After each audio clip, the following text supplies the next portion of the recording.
Hello दोस्तों, नमस्कार। आप सभी लोगों का एक बार फिर से स्वागत है आपके अपने YouTube channel pH digital education पर। जैसा कि दोस्तों मैंने आप लोगों से कहा था कि अब हम लोग हिस्ट्री का भी प्रैक्टिस सेट करने वाले हैं। जी हाँ दोस्तों, बिल्कुल आज से हम लोग प्रारंभ करते हैं और दोस्तों आज से जो हम लोग प्रारंभ करेंगे वह प्रीवियस ईयर के प्रश्न होंगे। दोस्तों अभी भी एग्ज़ाम होने में समय है, तो अभी हम लोग थोड़ा-सा जो प्रीवियस ईयर के प्रश्न हैं, सभी ऐसे प्रश्नों को हम लोग को एक बार रिवाइज़ कर लें, जो कि आपको हो सकता है संभावनाएँ बने। तो दोस्तों अब तक के जितने भी प्रश्न आपके बने हैं टीएसटी, पीएचटी, एलटी में, उन प्रश्नों को हम लोग जो है कि प्रैक्टिस सेट के माध्यम से एक बार पहले रिवाइज़ कर लेंगे, फिर नए प्रश्नों की तरफ हम लोग आगे बढ़ेंगे। तो आइए प्रारंभ करते हैं और देखते हैं कि आज हम लोग हिस्ट्री का प्रैक्टिस सेट नंबर 1, जिसके अंतर्गत हम लोग देखेंगे लगभग 30 प्रश्नों को। दोस्तों 30 प्रश्नों को मैंने इसलिए केवल रखा है क्योंकि वीडियो लंबी हो जाएगी, इसलिए 2-2 पार्ट में हम लोग देखते चलेंगे, ठीक है। हालांकि ये दोस्तों अपलोडेड फॉर्म में वीडियो है, लाइव सेशन नहीं है।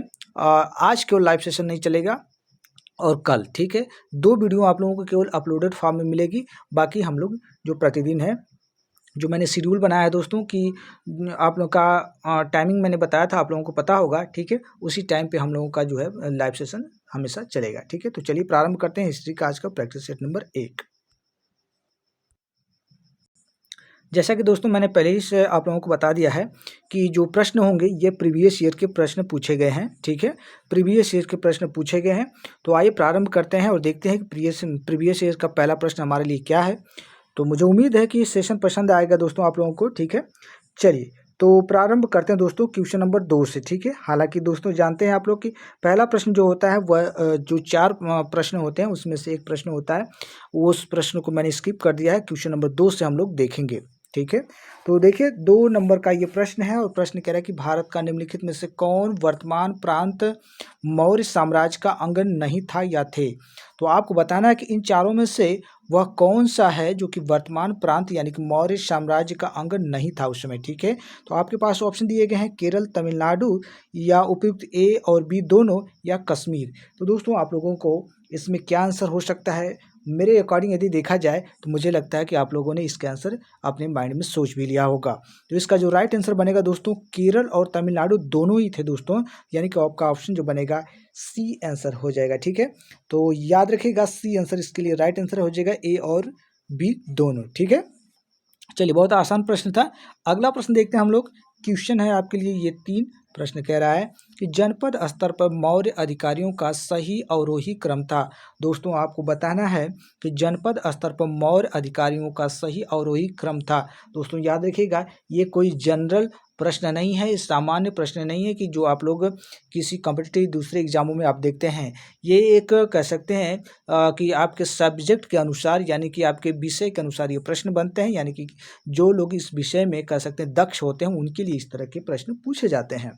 तो आपको बताना है कि जनपद स्तर पर मौर्य अधिकारियों का सही अवरोही क्रम था राजुक, प्रादेशिक, युक्त, युक्त और दूसरा दिया है युक्त राजुक प्रादेशिक, तीसरा है प्रादेशिक युक्त राजुक, चौथा दिया है प्रादेशिक राजुक और युक्त। तो जनपद स्तर पर मौर्य अधिकारियों का सही अवरोही क्रम की बात की जाए दोस्तों, तो इसमें प्रादेशिक युक्त राजुक्त और युक्त था, यानी कि डी आंसर राइट आंसर हो जाएगा। तो जनपद स्तर पर मौर्य अधिकारी थे उनका अवरोही क्रम यानी कि घटते हुए क्रम में देखना है। तो ऑप्शन जो है आपका प्रादेशिक राजुक और युक्त वाला राइट आंसर हो जाएगा, यानी कि डी। अगला प्रश्न देखिए, क्वेश्चन है आपके लिए ये 4 प्रश्न कह रहा है कि मौर्य काल में शिक्षा का सर्वाधिक प्रसिद्ध केंद्र था। तो मौर्य काल में सबसे ज़्यादा जो शिक्षा का प्रसिद्ध केंद्र था वह क्या था। तक्षशिला था, उज्जैनी था, नालंदा था या वल्लभी था। तो दोस्तों इसके लिए तो मुझे लगता है कि सभी लोग इसका आंसर सभी लोगों को पता होना चाहिए, ठीक है। याद रखिएगा ऑप्शन ए यानी तक्षशिला राइट आंसर हो जाएगा। मौर्य काल में तक्षशिला शिक्षा का सर्वाधिक प्रसिद्ध केंद्र था दोस्तों, ठीक है। यह प्राचीन भारत में गांधार देश की राजधानी और शिक्षा का प्रमुख केंद्र माना जाता था। यहाँ का विश्वविद्यालय विश्व की प्राचीनतम विश्वविद्यालयों में शामिल भी है। चाणक्य जो थे यहीं के आचार्य भी थे। तो ऑप्शन क्या बनेगा, तक्षशिला, ऑप्शन ए। अगला प्रश्न देखते हैं हम लोग। क्वेश्चन है आपके पास 5 नंबर, प्रश्न कह रहा है कि सारनाथ से प्राप्त अशोक के स्तंभ पर कौन सा पशु उत्कीर्णित नहीं है।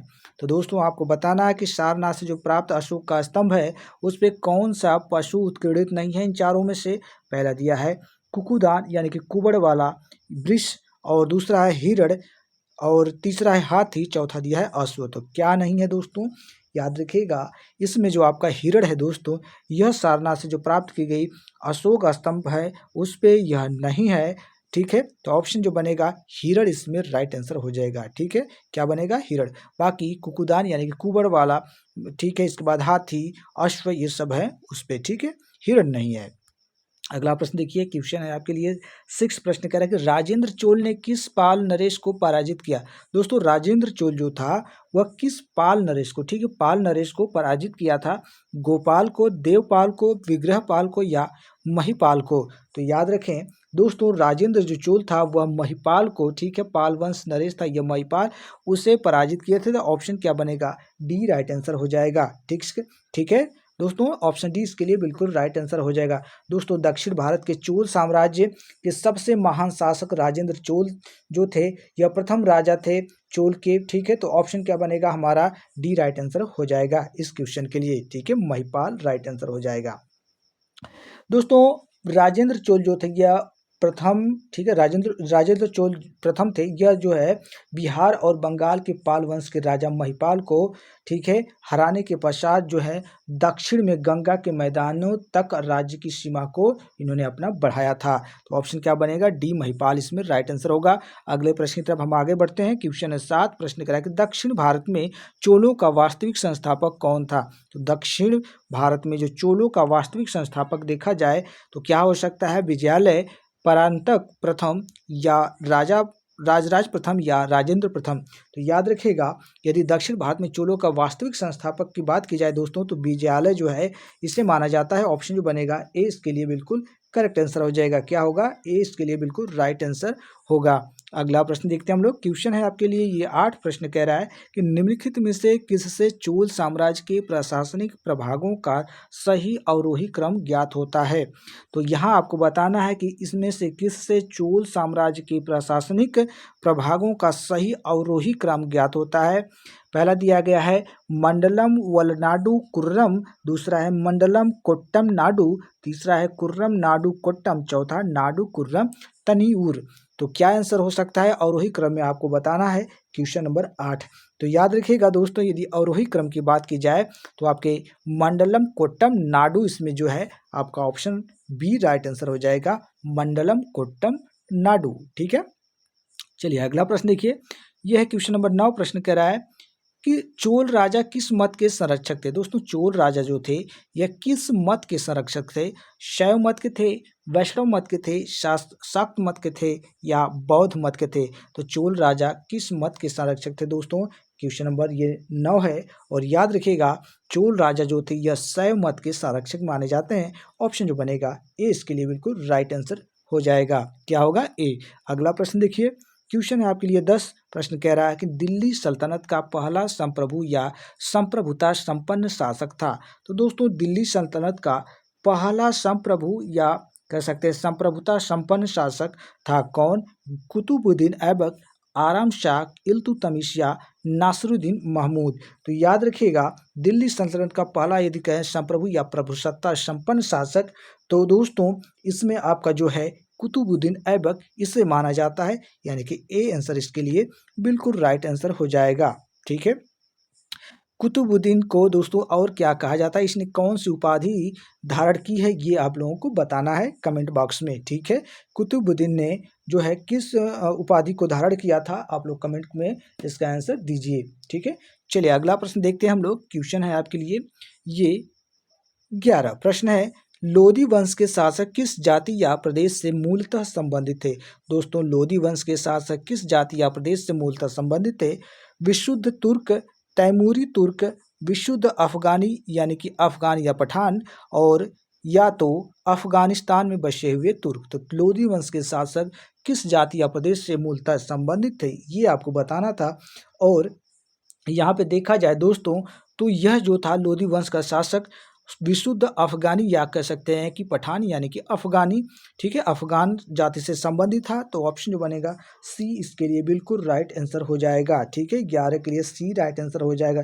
दोस्तों बहलोल लोदी जो है यह लोदी वंश का संस्थापक था, उसका संबंध देखा जाए तो वह अफगानों की एक महत्वपूर्ण शाखा जिसे शाहू खेल कहते हैं दोस्तों, इससे था, ठीक है। तो ऑप्शन हमारा इस प्रश्न के लिए जो होगा सी राइट आंसर होगा। अगला प्रश्न देखिए, क्वेश्चन है आपके लिए ये 12 प्रश्न कह रहा है कि अलाउद्दीन खिलजी द्वारा बाजार नियंत्रण व्यवस्था या आर्थिक अधिनियमों के पीछे क्या मुख्य उद्देश्य था।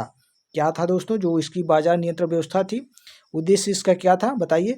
जन कल्याण था, या सीमित वेतन में अपने सैनिकों को संतुष्ट रखना, या हिंदू सौदागरों और व्यापारियों पर नियंत्रण रखना, या अवैध व्यापारिक गतिविधियों को प्रतिबंधित करने के लिए। तो दोस्तों 12 के लिए क्या आंसर हो सकता है, याद रखिएगा सीमित वेतन में अपने सैनिकों को संतुष्ट रखना, यही उसकी जो है बाजार नियंत्रण व्यवस्था जो थी दोस्तों, ये थी इसका उद्देश्य, ठीक है। तो ऑप्शन क्या बनेगा, बी राइट आंसर हो जाएगा। तो याद रखिएगा बाजार नियंत्रण जो थी अलाउद्दीन खिलजी की यह व्यवस्था, यह सीमित वेतन में अपने सैनिकों को संतुष्ट रखना था। 12 के लिए क्या होगा, बी। अगला प्रश्न देखिए, प्रश्न है क्वेश्चन नंबर आपका 13। प्रश्न देखिए क्या है, प्रश्न कह रहा है कि मोहम्मद बिन तुगलक द्वारा सांकेतिक मुद्रा का प्रचलन संबंधी प्रयोग किस कारण से विफल सिद्ध हुआ। पहला है इसके लिए ऑप्शन विदेशी व्यापारियों द्वारा सांकेतिक मुद्रा स्वीकार न करना, दूसरा है व्यापक स्तर पर नकली सिक्कों की ढलाई, तीसरा है सांकेतिक सिक्कों का घटियापन, या सांकेतिक मुद्रा को गलाकर धातु के रूप में उपयोग, ठीक है, करना। तो मोहम्मद बिन तुगलक द्वारा जो सांकेतिक मुद्रा का प्रचलन था दोस्तों, उसका कह सकते हैं प्रयोग करने का जो तरीका था वह किस कारण से विफल हो गया, यही आपको बताना था। तो 13 के लिए दोस्तों यदि देखा जाए कारण क्यों विफल हुआ, क्योंकि दोस्तों व्यापक स्तर पर नकली सिक्कों की ढलाई हो चुकी थी, जिसके कारण दोस्तों उसका कह सकते हैं जो सांकेतिक मुद्रा का प्रचलन था, ठीक है, यह विफल हो गया, यानी कि ऑप्शन 20 के लिए बिल्कुल करेक्ट आंसर होगा। अगला प्रश्न देखते हैं हम लोग, क्वेश्चन है आपके लिए 14। प्रश्न कह रहा है कि फिरोज शाह तुगलक ने किसकी स्मृति चिर अस्थायी रखने के लिए जौनपुर नगर की स्थापना की थी। गयासुद्दीन तुगलक, या अलाउद्दीन खिलजी, या मोहम्मद बिन तुगलक, या गयासुद्दीन बलबन। तो दोस्तों यह किसकी स्मृति रखने के लिए जौनपुर नगर की स्थापना की गई थी, फिरोज शाह तुगलक के द्वारा। तो यहाँ पे ये प्रश्न बहुत अच्छा है और सभी लोग जानते हैं कि मोहम्मद बिन तुगलक, ठीक है, किसके स्मृति। तो ऑप्शन जो बनेगा सी राइट आंसर हो जाएगा। दोस्तों जौनपुर की स्थापना फिरोज तुगलक ने अपने चचेरे भाई जूना खां, जिसे हम लोग मोहम्मद बिन तुगलक कहते हैं, इसी की स्मृति में उसने इसकी स्थापना की थी। तो दोस्तों ये कंफ्यूज मत होइएगा, अधिकतर लोग जूना खां को जानते हैं लेकिन मोहम्मद बिन तुगलक इसके नाम को शायद नहीं जानते थे, ठीक है, लेकिन हिस्ट्री वाले हैं आप लोग तो जरूर से जानते होंगे, मुझे उम्मीद है। अगला प्रश्न देखते हैं, क्वेश्चन है आपके लिए ये 15। प्रश्न कह रहा है बहमनी साम्राज्य की स्थापना के लिए निम्नलिखित में से कौन सी परिस्थिति उत्तरदायी थी। पहला कह रहा है कि पहला है कि कल्याणी के चालुक्य साम्राज्य का विघटन, दूसरा है कि दक्कन में तुगलक शासन के विरुद्ध श्रृंखलाबद्ध विद्रोह, या दिल्ली सुल्तानों से प्राप्त सैनिक समर्थन एवं प्रोत्साहन, या अमीरान सादाह द्वारा विद्रोह। तो दोस्तों बहमनी साम्राज्य की स्थापना के लिए आपको बताना था कि कौन सी परिस्थिति उत्तरदायी थी। तो याद रखिएगा जो यह कह सकते हैं कि परिस्थिति इसमें देखा जाए तो दक्कन में तुगलक शासन के विरुद्ध श्रृंखलाबद्ध विद्रोह के कारण दोस्तों बहमनी साम्राज्य की स्थापना हुई थी। दोस्तों ऑप्शन जो बनेगा बी राइट आंसर हो जाएगा, ठीक है, याद रखिएगा ऑप्शन क्या बनेगा, बी इसके लिए बिल्कुल राइट आंसर हो जाएगा। याद रखें दोस्तों मोहम्मद बिन तुगलक, जिसका हमको कह सकते हैं टेन्योर जो देखने को मिलता है 1325 से 51 तक, इसके दोस्तों इसके शासन काल में दक्षिण भारत के अनेक अमीरों ने सुल्तान के विरुद्ध विद्रोह कर दिया। इस विद्रोह का जो है फायदा मोहम्मद तुगलक के एक अधिकारी हसन, जो कि फारस का सुल्तान बहमन दिन इस्कंदियार, ठीक है, इस्कंदियार का वंशज था दोस्तों, इसने उठाया और 1347 ईस्वी में एक नवीन बहमनी साम्राज्य की स्थापना कर डाली। तो ऑप्शन क्या बनेगा, बी क्वेश्चन नंबर 15 के लिए, ठीक है। चलिए अगला प्रश्न देखिए, प्रश्न है 16 और कह रहा है कि बहमनी साम्राज्य और विजयनगर साम्राज्य के मध्य शत्रुता से संबंधित कौन सा विवादग्रस्त क्षेत्र था। तो बहमनी साम्राज्य और विजयनगर साम्राज्य के मध्य दोस्तों शत्रुता से संबंधित कौन सा विवाद जो है क्षेत्र था। तेलंगाना वाला क्षेत्र, गोवा का, या मुदगल का दुर्ग, या रायचूर दोआब। तो दोस्तों 16 के लिए देखा जाए तो जो रायचूर दोआब है दोस्तों यही जो है क्षेत्र विवाद का कारण था दोस्तों। तो ऑप्शन जो बनेगा डी राइट आंसर होगा 16 के लिए। तो बहमनी साम्राज्य और विजयनगर साम्राज्य के मध्य जो कह सकते दुश्मनी चल रही थी, रायचूर दोआब का जो क्षेत्र था दोस्तों इसी के कारण। अगला प्रश्न देखिए, क्वेश्चन है आपके लिए 17 प्रश्न कह रहा है कि बहमनी साम्राज्य में अफ्रीकी लोग कौन थे। तो दोस्तों जो बहमनी साम्राज्य था उसमें अफ्रीकी लोग कौन थे। पहला कह रहा है कि ईरान, इराक, तुर्की एवं अरब देशों के आए मुसलमान अप्रवासी थे, या बहमनी साम्राज्य में रहने वाले विदेशी व्यापारी थे, या इस्लाम धर्म अंगीकार करने वाले दक्षिण भारतीय लोग थे, या बहमनी दरबार के शिया अमीर थे। तो बहमनी साम्राज्य में अफ्रीकी लोग कौन थे दोस्तों। तो यह लोग ईरान, इराक, तुर्की एवं अरब देशों के जो मुसलमान आए हुए थे, जो जिन्हें हम लोग अप्रवासी रूप में जानते हैं दोस्तों, यही लोग अफ्रीकी लोग के अंतर्गत बहमनी राज्य में थे। तो ऑप्शन क्या बनेगा, ए ईरान, इराक, तुर्की एवं अरब देशों से आए मुसलमान अप्रवासी। अगला प्रश्न देखिए, क्वेश्चन है आपके लिए ये 18 प्रश्न है कि औरंगजेब द्वारा किस अंतिम दक्कनी राज्य को मुगल साम्राज्य में शामिल किया गया। बीजापुर, अहमदनगर, गोलकुंडा, या बराद। दोस्तों 18 का क्या आंसर हो सकता है। तो औरंगजेब द्वारा किस अंतिम दक्कनी राज्य को मुगल साम्राज्य में शामिल किया गया था दोस्तों। तो याद रखिएगा गोलकुंडा को शामिल किया गया था। किसे, गोलकुंडा को। ऑप्शन थर्ड यानी कि सी इसके लिए राइट आंसर होगा। क्वेश्चन नंबर हम लोग देखते हैं 19 प्रश्न है कि उत्तर पश्चिम सीमा प्रांत में अकबर की अत्यधिक महत्वपूर्ण उपलब्धि क्या थी। तो उत्तर पश्चिम सीमा प्रांत में अकबर जो था दोस्तों इसकी सबसे बड़ी महत्वपूर्ण जो है उपलब्धि क्या थी। कश्मीर, काबुल, कंधार, या बलूचिस्तान। तो दोस्तों इसका क्या आंसर हो सकता है, कांधार। दोस्तों उत्तर पश्चिम सीमा प्रांत में अकबर की यदि देखा जाए तो महत्वपूर्ण उपलब्धि कांधार थे। ठीक है, कांधार पे विजय। तो ऑप्शन जो बनेगा सी यहाँ पे बिल्कुल करेक्ट आंसर होगा। अगला प्रश्न है आपके लिए क्वेश्चन नंबर 20 प्रश्न है कि सुप्रसिद्ध कृति तबकात ए अकबरी की रचना किसने की थी। तबकात ए, ठीक है याद रखिएगा, तबकात ए अकबरी की रचना किसने की थी। ख्वाजा निजामुद्दीन अहमद ने, बदायूनी ने, अबुल फजल ने, या ख्वांद मीर ने। तो दोस्तों 20 यानी कि 20 के लिए क्या आंसर होगा, ख्वाजा निजामुद्दीन अहमद ने दोस्तों जो है तबकात ए अकबरी इसकी रचना किया था। तो ऑप्शन क्या बनेगा, ए इसके लिए बिल्कुल करेक्ट आंसर होगा। चलिए अगला प्रश्न देखिए दोस्तों, यदि आप लोगों को लगे किसी भी क्वेश्चन में कोई डाउट है तो आप लोग जरूर से कमेंट करके बताइएगा, मैं उस प्रश्न को फिर से देखने का प्रयास करूंगा। ठीक है, क्वेश्चन नंबर 21 देखते हैं। प्रश्न कह रहा है कि मुगल शासन व्यवस्था के संबंध में निम्नलिखित में से कौन सा कथन सत्य है। यहाँ पे आपको मुगल शासन व्यवस्था के कुछ कंडीशन दिए गए हैं, कुछ कथन दिए गए हैं, आपको बताना है कि कौन सा सत्य नहीं है यानी कि गलत कथन है। पहला है कि मुगल शासन व्यवस्था मुख्यतः एक सैनिक शासन था। दूसरा कह रहा है यह एक केंद्रीभूत निरंकुशवाद या एक तंत्रवाद था। तीसरा है सम्राट को इस्लामी परंपराओं का पालन करना पड़ता था, या सम्राट द्वारा मंत्रियों से परामर्श लेना आवश्यक नहीं था। तो मुगल शासन व्यवस्था के संबंध में क्या कथन गलत है इसमें से, याद रखिएगा। तो दोस्तों मुगल शासन जो शासन व्यवस्था थी दोस्तों उसमें मुगल शासन व्यवस्था जो थी दोस्तों एक सैनिक शासन था, यह बिल्कुल गलत है, एक सैनिक शासन नहीं था दोस्तों। क्या आंसर बनेगा, ए इसके लिए बिल्कुल राइट आंसर हो जाएगा। याद रखें दोस्तों मुगल शासकों की बहुत बड़ी एवं शक्तिशाली सेना हुआ करती थी। इस सेना के बल पर ही मुगल सम्राट भारत में एक विशाल साम्राज्य की स्थापना कर सके थे, जो कि दीर्घकाल तक वह चलाए थे। तो क्या आंसर होगा, ए इसके लिए बिल्कुल राइट आंसर हो जाएगा। ठीक है, बिल्कुल। तो मुगल शासन व्यवस्था मुख्यतः एक सैनिक शासन था, यह गलत है। ठीक है, चलिए अगला प्रश्न देखते हैं हम लोग। क्वेश्चन है आपके लिए ये 22 प्रश्न क्या है कि मुगल साम्राज्य का प्रांतों में विभाजन पहली बार किसने किया था। तो दोस्तों मुगल साम्राज्य का प्रांतों में विभाजन सबसे पहले किसने किया, बाबर ने किया, हुमायूं, जहांगीर, या अकबर। तो याद करिए क्या हो सकता है, अकबर ने किया था दोस्तों। किसने? अकबर। ऑप्शन डी यहाँ पे राइट आंसर हो जाएगा। तो मुगल साम्राज्य का प्रांतों में विभाजन सबसे पहले अकबर ने किया था। किसने? अकबर ने। चलिए अगला प्रश्न देखते हैं हम लोग। क्वेश्चन है आपके लिए ये 23 प्रश्न कह रहा है कि मुगल प्रांतीय प्रशासनिक व्यवस्था की पारस्परिक नियंत्रण एवं शक्ति संतुलन के अंतर्गत निम्नलिखित में से कौन सा अधिकारी सूबेदार पर नियंत्रण रखता था। दोस्तों यहाँ पे प्रश्न है कि जो मुगल प्रांतीय प्रशासनिक व्यवस्था की जो पारस्परिक नियंत्रण एवं शक्ति संतुलन के अंतर्गत जो अधिकारी होता था सूबेदार, उस पर नियंत्रण कौन रखता था। अधिकारी जो सूबेदार होता था दोस्तों, इस पर नियंत्रण कौन रखता था, ये आपको बताना है। और आपके लिए जो ऑप्शन है यहाँ पे दिए गए हैं, दीवान, बख्शी, फौजदार, वाकाये, नवीस। तो कौन नियंत्रण रखता था सूबेदार पे दोस्तों।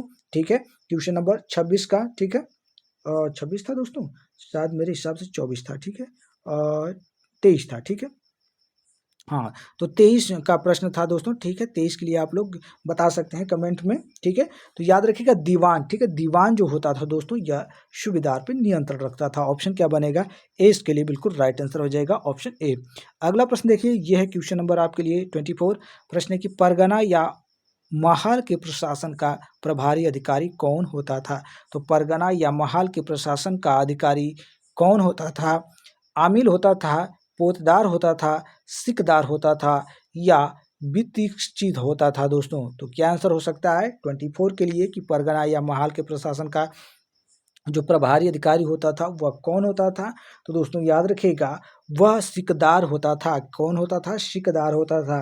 सिकदार परगने का प्रमुख अधिकारी होता था। यह जो है दोस्तों, संबंधित परगने में शांति और जो है सुव्यवस्था की स्थापना करता था। कौन? सिकदार। ठीक है, तो ऑप्शन जो बनेगा थर्ड यानी कि सी। अगला प्रश्न देखिए, प्रश्न है कि भारत में मनसबदारी प्रथा की उत्पत्ति किसके शासनकाल के साथ संबंध की जा सकती है? Alauddin Khilji, Genghis Khan, Taimur, Sher Shah Suri.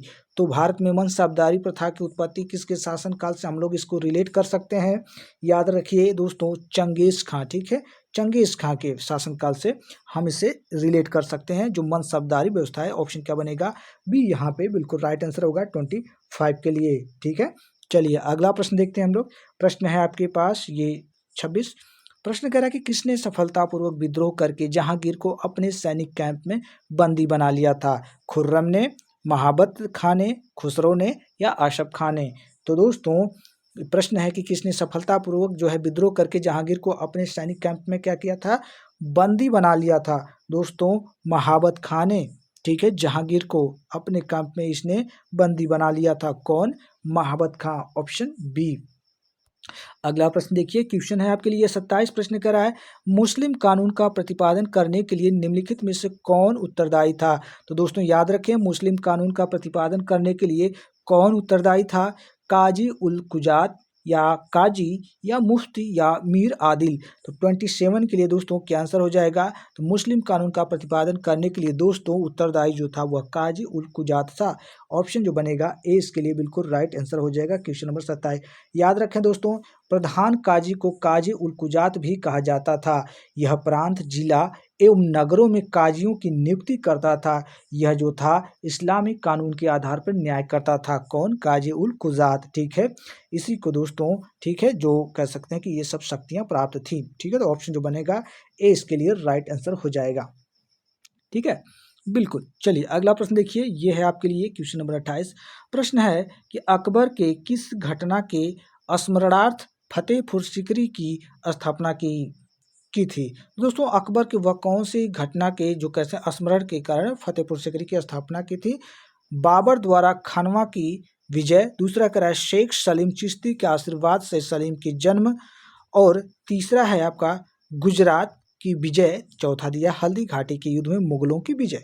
28 के लिए क्या आंसर होगा? तो याद रखिए दोस्तों, अकबर ने दोस्तों जो है आपकी गुजरात विजय है दोस्तों, इसी के कह सकते हैं स्मरण में फतेहपुर सीकरी की स्थापना की थी। तो ऑप्शन थर्ड राइट आंसर हो जाएगा। ठीक है, सी।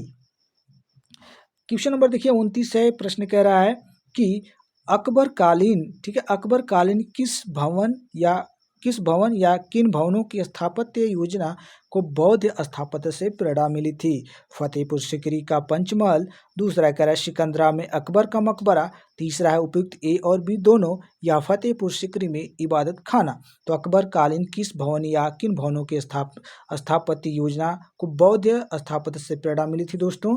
तो याद रखिएगा दोस्तों, वह थी आपकी फतेहपुर सिकरी का पंचमहल और सिकंदरा में अकबर का मकबरा। दोस्तों इसी के दोस्तों के तहत जो है बौद्ध स्थापत्य से प्रेरणा मिली। तो ऑप्शन क्या बनेगा? सी, उपयुक्त ए और बी दोनों राइट आंसर हो जाएगा। ठीक है, बिल्कुल। चलिए अगला प्रश्न देखते हैं, और ये है प्रश्न नंबर 30 जो कि आखिरी प्रश्न है। प्रश्न है कि ईस्ट इंडिया कंपनी को किस लोकप्रिय नाम से पुकारा जाता था? तो जो ईस्ट इंडिया कंपनी थी इसे किस जो है लोकप्रिय नाम से पुकारा जाता था? Company of merchants of London, या जॉन कंपनी, या कंपनी ऑफ इंटरलोपर्स, या जॉब चारनाक की कंपनी।